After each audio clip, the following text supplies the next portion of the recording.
예, 우선 그 평소 그 통합과 협치를 선거 기간 내내 강조해 주셨고 또 지금도 항상 강조해 주시는 우리 이재명 대표님께서 아주 압도적인 그러한 그 당원의 지지를 받아서 또 국민의 지지를 받아서 대표가 되신 것을 우선 축하드리고요. 그 축하드리기 위해서 제가 왔습니다. 정부로서도 하여튼 최대한 그 민주당과의 협치와 협력을 통해서 국가를 좀 발전시키고 또 국정을 좀 운영할 수 있기를 그렇게 기대하고 또 이재명 대표님의 많은 앞으로의 그 조언과 또 경우에 따라서는 질책을 좀 많이 기대하고 있습니다. 네, 우리 더불어민주당 전당대회 이 결과를 축하해 주시기 위해서 일부러 이렇게 먼 걸음 해주신 총리님 진심으로 감사드립니다. 국정에도 매우 바쁘시고 시간이 천금 같으실 텐데 이렇게 각별히 시간 내주시고 또 축하해 주셔서 고맙습니다. 저는 언제나 말씀드리지만 정치는 국민을 대리하는 것이다 라고 말씀을 또 드리고 싶습니다. 국민을 대리하는 것이기 때문에 모든 정치의 최종 목표는 국민의 더 나은 삶, 즉 민생에 맞춰져야 하는 것입니다.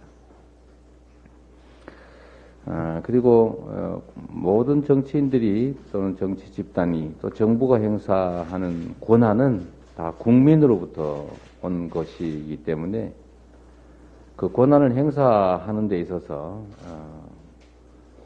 결코 불공정이나 또는 불균형이 있어서는 안 된다. 이 말씀을 꼭 드리고 싶습니다. 그게 자신의 것이라면 누군가에겐 더 많이, 누군가에겐 더 적게 이렇게 해도 아무도 비난하거나 문제 삼는 사람이 없겠지만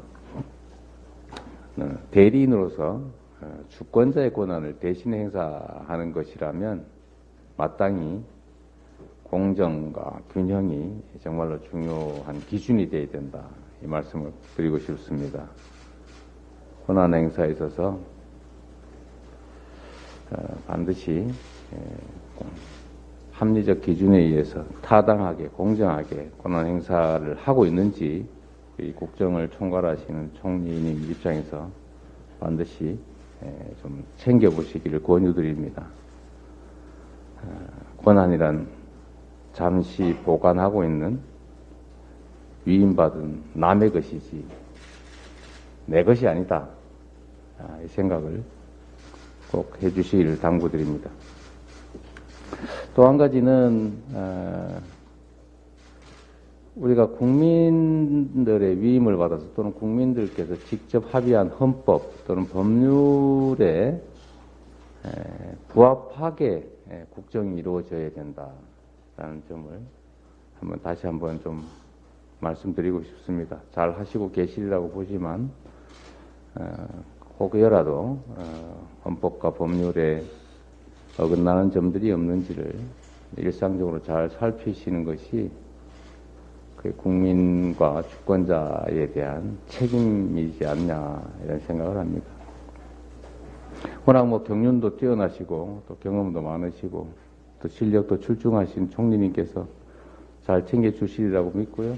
저희도 국민의 권한을 위임받은 또 국회 다수당으로서 당연히 이 정부가 하는 국정에 대해서 협력할 건 협력하고 또 야당으로서 또 본연의 역할이라고 할 견제 역할도 또 필요한 것들은 해 나가겠습니다만 역시 중심은 우리 국가와 국민을 위한 더 나은 미래를 만드는 일에는 여야가 없다. 또 민생은 정쟁의 대상이 되어서는 안 된다. 이 생각은 아주 분명하게 다시 한번 말씀을 드립니다. 특히 이제 우리가 정치에서 국민께 드린 약속을 잘 지켜야 합니다. 정치에 대한 불신은 약속을 어기는 데서 많이 발생합니다. 뭐 선거 때는 무슨 얘기 못하냐 라든지 선거 때 한 약속 다 지키면 나라 망한다든지 뭐 이런 식의 태도를 보이는 것은 우리 국민들에 대한 정말 예의가 아니기 때문에 국민께 드린 약속은 천금처럼 여기고 최대한 지키려고 노력해야 됩니다. 그래서 어제 권성동 이제 그 당 대표 대행께서도 말씀하셨는데 우리가 대선 때 여야 후보가 공통으로 약속했던 것들이 있으니까 그나마 주요 국정 과제일 것이고요. 그런 것들은 우리가 함께 어떤 공통 기구를 만들었더라도 공동으로 힘을 합쳐서 협력해서 추진하자 이 말씀 어제 드렸는데 아마 총리님께서 관할하고 있는 국정 과제 중에도 그런 게 많을 거예요. 네, 아주 많습니다. 저희가 이미 검토를 다 했고요. 그래서 이런 거를 어떤 체제로 좀 할 것이냐 해서 하여튼 여야 또 정부도 같이 참여를 해가지고 좀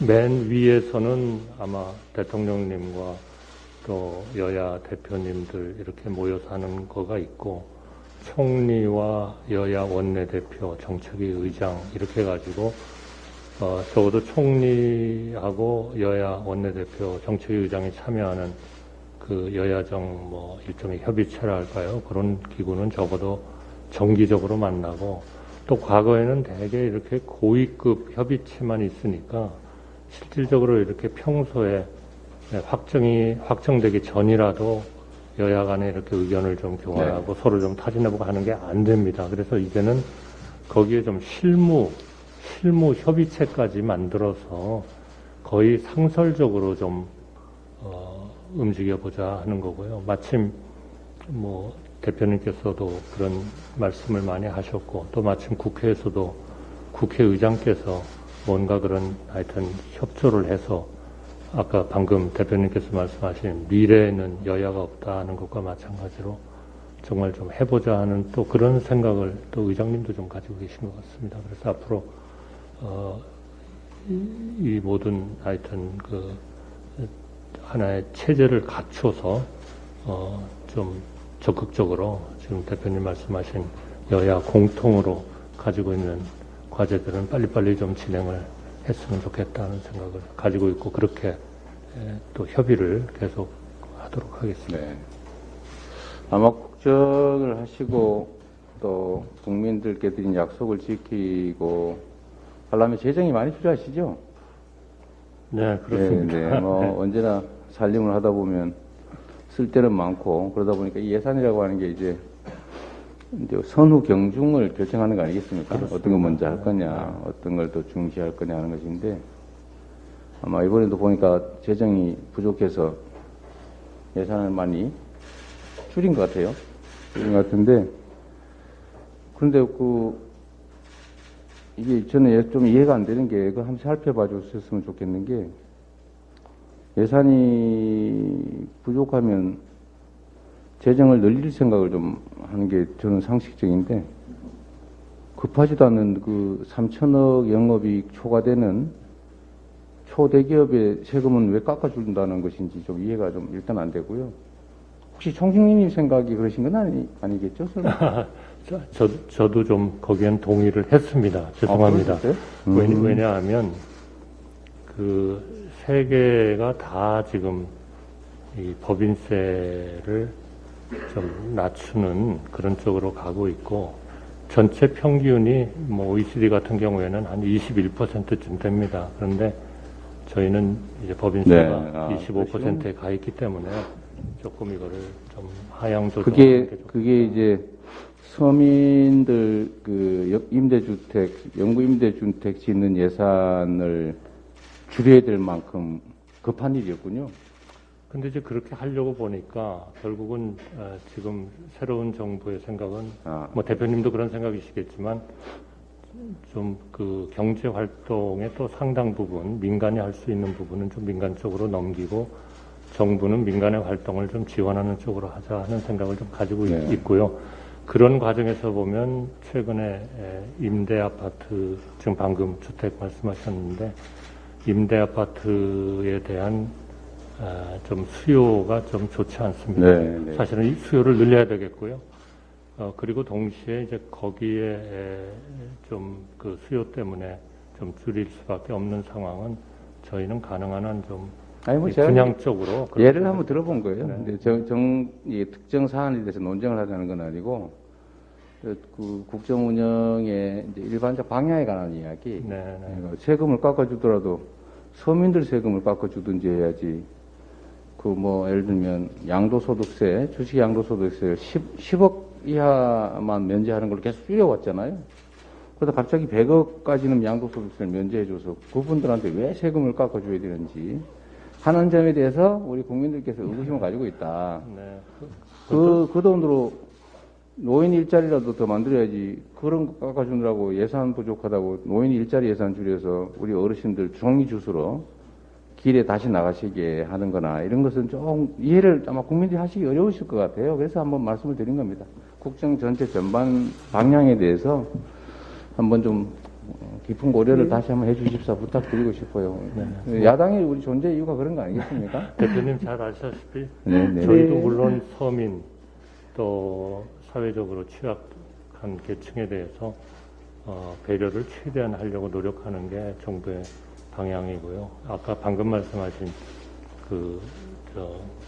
주식시장에 관련된 세제는 전체적으로 주식시장이 지금 세계 전체가 지금 금융정책을 정상화하는 과정에서 좀 계속 하향 압력을 많이 받고 있습니다. 그래서 오히려 이렇게 하는 게 전체적으로 주식시장을 좀 활성화시키는 데 도움이 되지 않겠나 하는 저희 판단을 그렇게 그렇죠. 했습니다. 앞으로 좀 대표님께서 지켜봐 주시고 또 그렇게 가지 않는다 그러시면 또 많은 공개 인사 비판과 말씀 해주시죠. 이후에 또 비공개로도 진행이 가능합니다. 네. 제가 너무 얘기를 많이 한 것 같아요. 축하하러 오셨는데. 아니, 너무 아픈 과제를 많이 말씀해 주시죠. 아니, 그건 아플 이유가 뭐 있겠습니까? 그거야 뭐, 신념에 의해서 하는 일이면 아플 이유가 없죠. 그거야. 세상 일이라고 하는 게 다 어느 한쪽이 옳고 어느 한쪽이 틀리다 이렇게 말할 수는 없지 않습니까? 다 각자 추진하는 정책이나 과정은 다 나름의 이유가 있죠. 각자 확신을 가지고 하는 일이고, 다만 그게 이제 언제나 국민의 눈높이에서 타당한지 안 한지를 판단하는 거니까요. 하여튼 저희도 뭐 국정이라는 거는 결국 이제 하나의 그 연속의 기초를 좀 두는 부분이 네. 많다 이렇게 생각하고 있고요. 저희로서는 최대한 대내외적으로 강하고 뭐 사랑받는 그런 하여튼 국가와 경제를 만들어야 되겠다 그렇게 노력을 하고 있습니다. 네. 그리고 또 물론 그 결과에 대해서는 저희가 다 책임을 네. 진다 하는 그런 각오로 하고 있다는 말씀을 드리겠습니다. 네, 너무 감사드리고요.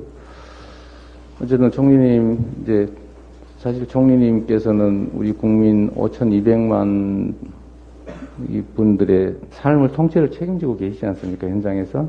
근데 지금 어쨌든 손길이 닿지 않는 어두운 뒷골목에서는 누군가가 또 극단적 선택을 하고 또 그걸 또 고민하는 아주 엄혹한 어려운 환경이 벌어지고 있다는 사실을 당연히 알고 계실 테고 또 지금 이 순간에도 그 가계부채 또 이자율이 올라가지고 또 어떤 좀 극단적인 생각을 할 수밖에 없는 그런 상황을 몰리는 분이 진짜 많습니다. 네, 잘 알고 있습니다. 그분들한테는 돈 50만 원, 30만 원도 목숨줄인데 정말 국가 재정 지평에서 수조 원씩 이렇게 뭐 굳이 안 깎아도 될 세금 깎아주면서 누군가에게 이 생존의 위협을 방치하는 그런 일은 좀 없었으면 좋겠다. 그 말씀을 제가 좀 드렸습니다. 뭐 축하해주러 오신 자리에 이렇게 좀 공격적 언사를 하는 것처럼 느껴질 수도 있는데 뭐 오죽하면 그랬을까 이렇게 좀 이해를 좀 부탁드리고요. 고맙습니다. 네, 네. 하여튼 뭐 저희의 의도와 생각과 기대는 저희가 하고 있는 조치가 결국 그 어려운 사람들한테 결국 돌아갈 것이다 이렇게 생각을 하고 있고요. 한번 지켜봐 주시고요. 또 그렇게 안 가면 항상 좀 많은 질책도 해주시고 네, 비판도 네. 해주시기 바랍니다.